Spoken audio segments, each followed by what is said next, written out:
आज फिर आ चुका हूँ मैं भाई, इधर की तरफ है तुम्हारा भाई। कहाँ पे है ये? हाँ, ये राजा के ढाबा की तरफ हुआ अभी इस वक्त, ठीक है।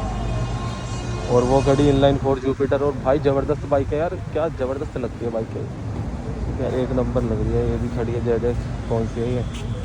जेड 800। ये तो खट्टी सी लग रही है पूरी। ये खड़ी 10R ओल्ड मॉडल, वो CBR खड़ी है। बस अभी इधर इधर की तरफ निकल रहा हूँ मैं अभी, आगे की तरफ ही आ रहा हूँ। बाकी CBR 650, ड्यूक 390, ठीक है। अप्रीला RS V4, यार अप्रीला तो ऐसी लग रही है ठोक के छोटी कर दी है।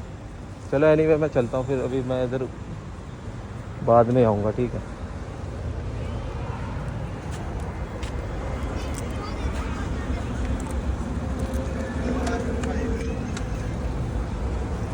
बच्चे भाई खुश हो रहे थे।